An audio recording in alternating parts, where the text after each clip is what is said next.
in restorative justice, there's a collection of stories that have really kind of shown the value of a restorative process rather than the traditional juvenile justice process.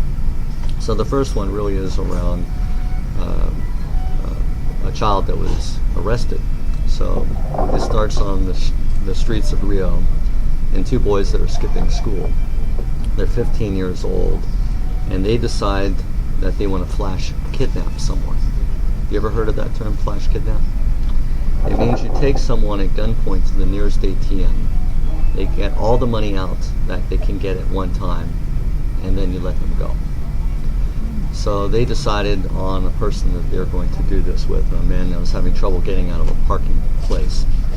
And they accosted him at gunpoint. They searched him to look for any weapon he might have, didn't find one, put him in the back seat, and they're on the way to the bank, not knowing that he is an off-duty military policeman. And they did not find the gun he had in his pants. And he's trying to decide how he's going to kill these children, because that's what policemen do there. They just shoot people. And he was trying to think of how to do that without damaging his car. So it was one of those moments of grace when one of the boys turns and looks at him and sees this man, looks at him, and the policeman sees the face of his own son and decides not to kill them. This is really a profound thing because it's not typical. So what happens is the man pulls the gun out and says, "I'm a policeman, pull over, I'm going to arrest you." They pull over, they both get out of the car and they try to run away. One gets away, the other one he shoots in the leg and arrests. And the boy goes to jail. And in jail he is by law required to go through a restorative process.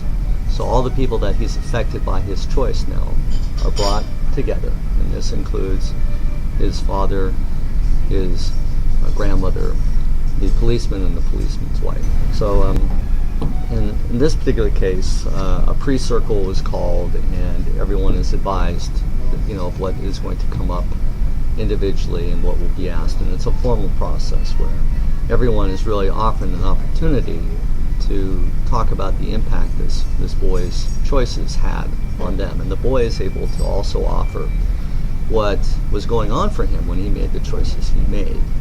So there's a lot of understanding and a capacity to build empathy.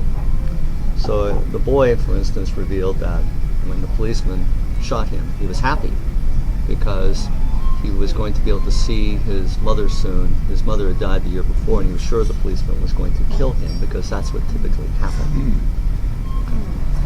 The policeman revealed that he had been receiving a lot of grief from his fellow officers because why didn't he kill these children? Because that's what should have happened according to their belief system. The ultimate resulting choices that came out of it, the restorative process, is how do we bring together some kind of resolution that brings us back to more equity.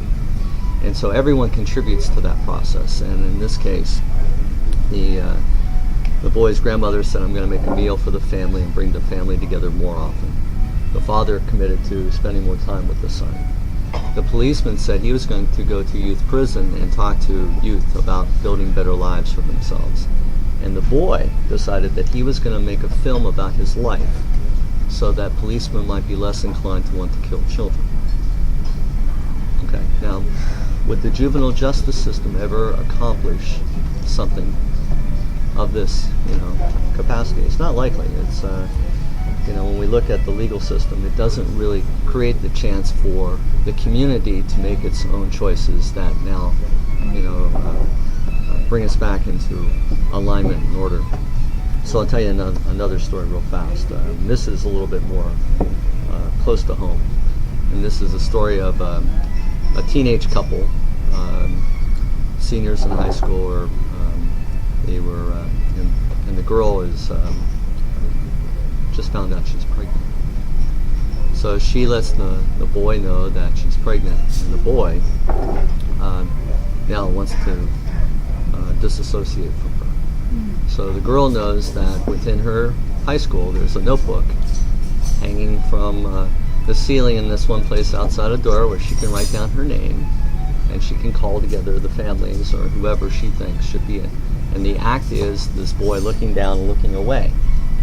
And when she told him that she was pregnant. So the families are brought together, and at first the boy's family doesn't want to come because they don't want to be responsible for this child that's going to be coming. And when they're told that this isn't about guilt and shame, this isn't about blaming, it's really about seeing if we can create an equitable solution that supports everyone's needs and just to be, hearing everyone. So the boy and girl come together with both families, and I'll just cut to the end. And in this process, the boy's family has enough room on their property that they agree that the girl's family will help build another room. And the girl's family is going to move into this room where they will now, as two families together, help raise this child so both their children can stay in school. Okay, so they're going to have the baby. They're not going to become parents as they might normally have, and this is a Catholic community, so that baby was going to be born anyway. And this was an opportunity that the families ultimately came to decide that they wanted to work together. Families working together, did the couple become a couple, or are the families ready to? Well, it's the families. The families were going to raise the child in such a way that the boy and the girl could stay in school. They're going to still be parents, but they're not going to have the full responsibility. Together. Okay. Yeah. So, but this was again,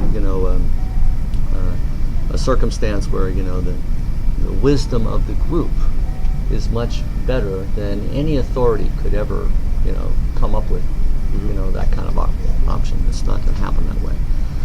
So, within our community, I'd like to see us have a training that we would be able to take into a school. I've been looking to create I've been talking to the DOE for about a year.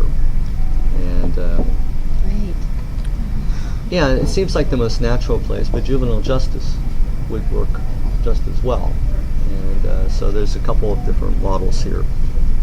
We have an active NVC community that would want to participate in the training. So, and what I would see is that in alignment with another nonprofit such as yours,